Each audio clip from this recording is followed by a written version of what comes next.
listening to Development Works, produced by Doctors for Doctors and Nurses for Nurses.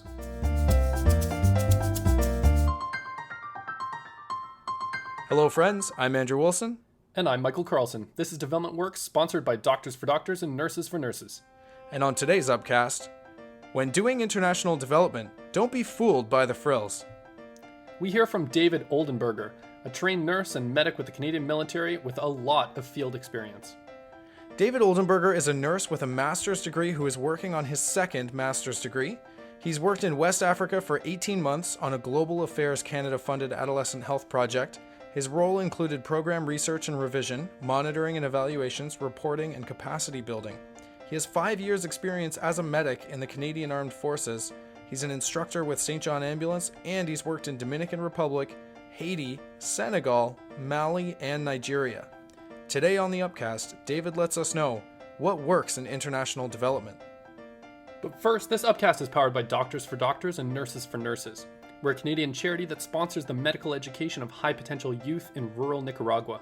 If you want to ensure everyone has access to quality healthcare, first visit doctorsfordoctors.ca. So the first thing I'm going to talk about is culture clash. And this is one of the biggest hurdles that individuals, teams, and organizations face in international development. Western culture generally is very business and results oriented, with specific goals, timelines, strict deadlines, and expectations.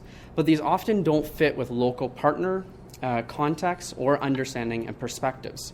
Many cultures in low middle income countries have a community or family focused perspective, and this is reflected in the priorities and how businesses and organizations operate, as well as programs, international and global health programs. Recently, when I was working in Senegal, there was a real dilemma for me that I faced, specifically had to do with these differing perspectives. When my wife and I decided to go to Senegal for 18 months, we signed a contract. Even though we were volunteers, we had a specific task that we were going there to accomplish. Okay? And I use that specifically, the word accomplish, because it's results oriented. We really thought we were going there to do something. Even as a volunteer, I was signing timesheets and saying how much time I was putting in. Now, this really was a dilemma when we got there, because it took about 2 months before I actually got to understand the work I was going to do. I had a very brief introduction before we left. It was going to be health. It was going to be adolescent focused, some reproductive health. We were going to do program updates and also some monitoring and evaluation of the program. But we didn't have a full understanding of all the different aspects of the program until we got there. And I could say it wasn't until about month 4 or 5 that I actually started to do the work that we were supposed to do. Again, we're there for 18 months, so 5 months is a good portion of that. And you can imagine if you're going there, signing this contract, saying you're going to accomplish this thing, how it makes you feel. But again, that's just the perspective that I'm taking. I personally fought with this in almost every country I worked in, but expecting others to conform to your expectations or my expectations will never work. Especially when you're a guest in somebody else's country. In the end, we still got the work done. We still accomplished what we went there to do. Which I can say is fortunate, as many organizations spend years, even decades, and don't get very far in a project, or they give up on the project. It might be because of funding issues, or the organization believes that it's not compatible. The local community does not want the program. That's not always the case. Nobody wants to have poor health. Nobody wants to be in poverty. People want to have sustainable livelihoods. They want to have jobs. They want to have good health.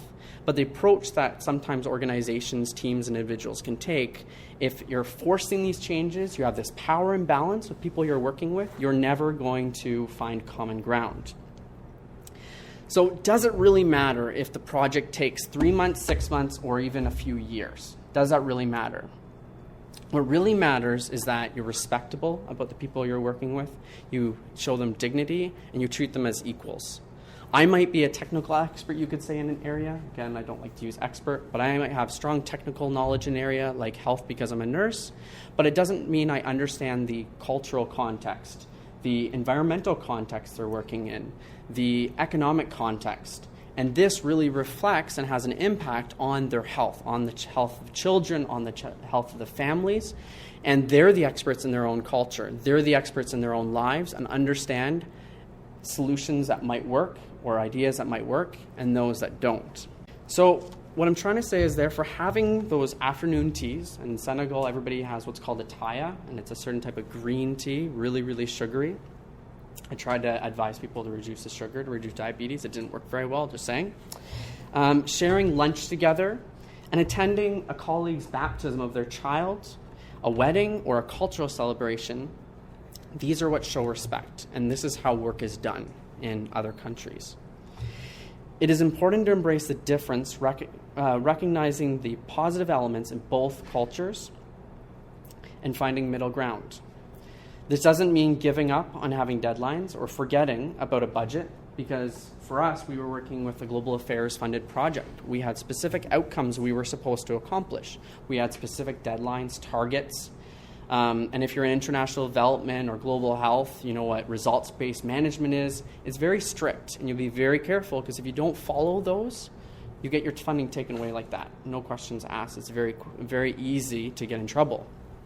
So you can't give up on the deadlines. You can't say, here's the money, do whatever you want. You still have to have accountability, transparency. You have to have proper procedures in place for how money is spent, how time is spent.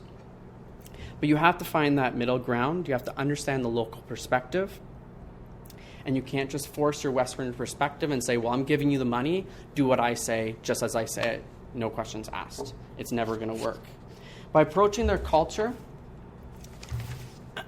and being respectful of the context that you're in, partners are more willing to try and understand your own perspective, and will help to find the middle ground and cooperate with you.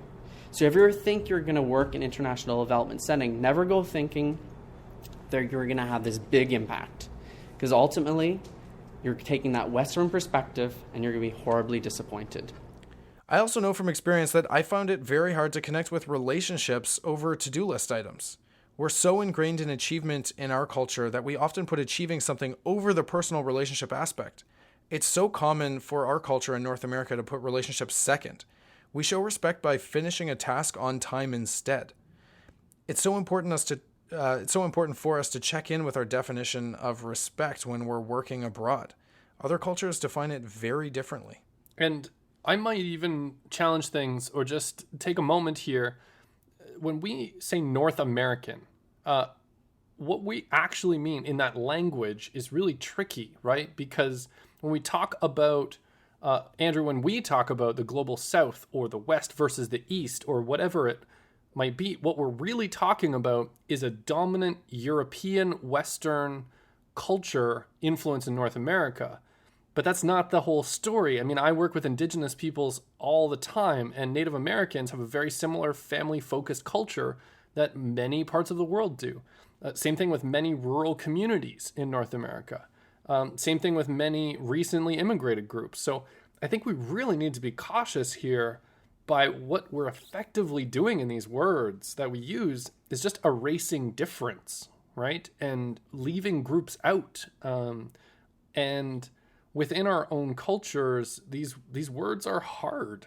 And so I get that, but I don't know what the story is here. Maybe we just need to be more aware of what we're talking about and who we might be erasing or silencing through this language. But anyways, let's throw it back to David and his next story here. Yeah, that's a really good point, Mike. Thank you for that. I think, very often we talk about the global north or the global south, but we forget about, our neighbors up north to us down here in Toronto, or even our neighbors next door or across the city. So in this next segment, David talks about forgetting the gadgets while working abroad, and let's listen in on how tech can cost us more than we think. When you go into a hospital or clinic, especially one that is frequented by teams or mission organizations, there's piles of unused and old equipment and tools. Some of them might be working still, some of them might not. Maybe part of it is broken or requires special training. Regular electricity, that's one of the biggest issues I've seen in the past. Or simply the special print paper is out. I can talk about that later in one of the hospitals I worked in. This is the reality. When you want to work in a low resource, and I say low resource community, but I primarily mean low income countries or global south countries, especially health, you have to forget about the gadgets. You have to forget about the really expensive electronics. Gadgets break easily, and when they break, there's no one there with specialized training usually to fix it. And people say, oh, you could do capacity development. Well, that's great, but then what if that person is only going to be working there for the next couple of years? Who's going to train that next person? Are they going to be able to train the next person to take care of the equipment? If it requires regular electricity, yeah, they can fix it. But for example, in Senegal, their voltage was, our voltage here is 110, theirs voltage is 220, okay? Doesn't really matter. The point being, we have regular voltage. Theirs goes from 140 at one point, which is close to our voltage, really low, and it spikes to 250. Well, if you plug in something like an x-ray machine, even a light in some of those situations, I had lights explode in my house because of the voltage change. Do you think that works well for these highly specialized collaborated machines? No, it doesn't.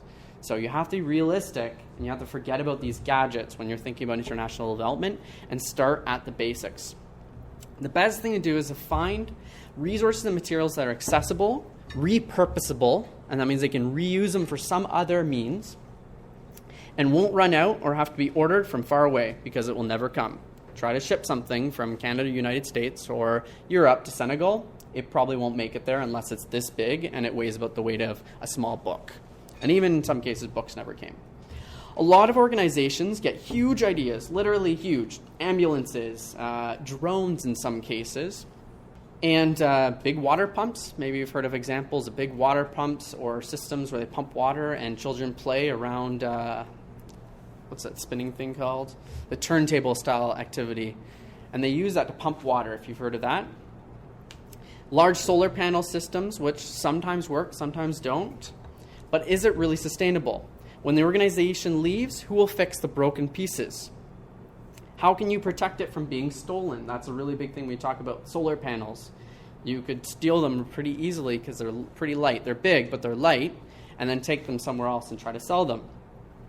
Or does it require steady electricity? Start from the basics, because it's often the basics that these countries, communities that you're working in, they lack already. And it's not going to be effective if they're missing the basics and you give them some fancy gadget that's probably not going to work very long. How can we help people internationally without fancy tech?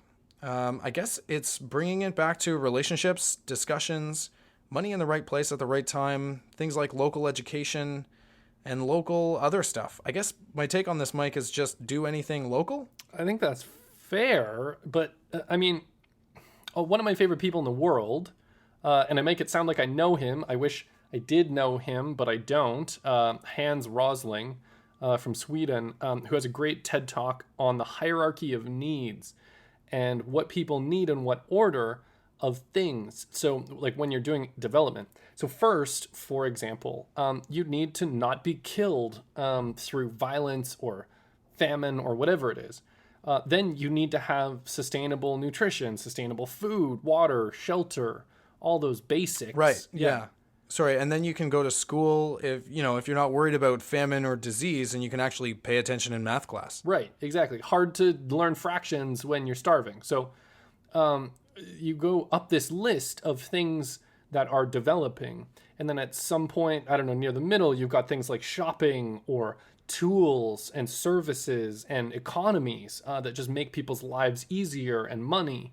And then way up at the top of that list, somewhere near the top, has got to be things like intense medical equipment. A lot of these specific drugs or whatever might be shipped around that David was saying are just staying in these rooms. I don't know. Andrew, what do you think's close to the top? I'm pretty sure that we'd all just become a Buddha, Mike. Buddha is the highest up we can go. Well, yeah, there you have it, folks. Top of the needs list, nirvana. That's spoken like a true Buddhist. And speaking of nirvana, in this next clip, David speaks about how things can't be rushed and everything will come in its own time. Oh, and I loved his story about emergency relief and the Red Cross. All right, let's get this going. And to segue from there, I'd like to talk about don't get fooled by the frills. There are a lot of organizations that offer international experiences, allowing or showing pictures of changing somebody's life and making a lasting impact only in the summer or 2 weeks or maybe just 10 days. You can go to a foreign location, maybe provide medical care to the poor, again, for 10 days or a week or something like that. If you want to do international work, do your research, and don't expect to be able to do much in 1 week, 2 weeks, or even a couple months. Unless you're highly specialized or experienced and going to a certain recent disaster or conflict with a reputable organization, you're probably going to cause more damage and more waste than is necessary and just add to the problems that already exist. Even the WHO, when we talk about these 4 medical teams, have set up guidelines because from their experiences in Haiti, a lot of unqualified, unprepared organizations or small teams would just fly across the ocean or fly to the Caribbean, land their planes in Dominican or Port-au-Prince, and then start treating people. But in a lot of cases, there was a huge disaster. They already had existing issues with infrastructure, existing issues with water, and these teams ended up becoming part of the burden, not just the people that were injured needing help. Now these teams, they were asking big organizations like Red Cross, the UN for water. They were asking for food because they went there thinking, oh, we can buy it when we get there. But that was not the reality after the 2010 earthquake. And that's seen many other times. And that's why these organizations, they have strict guidelines. If you want to join Red Cross and their emergency response, the emergency response unit, you have to take really specific training. They're not going to take somebody who just graduated from a professional program. I applied. I got denied. I had some experience, even in the military. I still got denied the role because I didn't have the specific experience or the training or the specialization they wanted. And that's because they're trying to make sure that their teams are prepared and they're not going to become a burden, or they're not putting people there to become a risk to themselves when they land in the country or land in the area they're trying to help. Yeah, that story gets me every time, where the emergency relief doctors became useless because they expected to be able to buy food in the country that they were working in that just didn't have it. That would be very hard to want to help, to show up, and then not be able to help. And this story gives me a ton of faith in the organizations at the top, like the Red Cross, who came in and saved the day.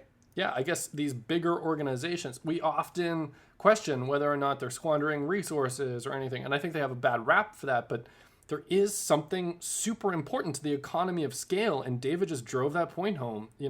If you're a bigger organization, you can actually coordinate and create whole new supply chains for things like food or water or shelter or whatever is needed. And that scale makes it possible. So David was a great speaker because he knew how to engage the audience. He also brought with him some valuable lessons that we haven't heard before. And he told us why he wasn't comfortable working in international development overseas for his life, and was open and honest about that. And I think that is really important for listeners who are thinking of a similar career path to hear. So from all of us at Doctors for Doctors, thank you so much, David. And also for all our listeners, if you want to hear everything that David, or for that matter, any of our other speakers for Development Works says unedited, you can always come to our live recordings at the University of Toronto downtown campus. Check out our website, doctorsfordoctors.ca, to find all the event details. Our Canadian charity strives to do the best international development work possible, and as we continue to learn, we are sharing all of our learnings with you. And we would love to hear from you too. So drop us a line on our website if you want to volunteer or get involved more. And now, updates for the month. In Doctors for Doctors and Nurses for Nurses this month, we have decided to take on a new student named Victor, who is a dental student in Nicaragua. Victor wants to go to school to specialize in a hybrid of medicine and dentistry called maxillofacial surgery, and return back to his rural community where he can help people in need of his important services. Now that puts a smile on my face, Mike. That was a cute dentistry joke, Andrew. You dad jokes all over the place there.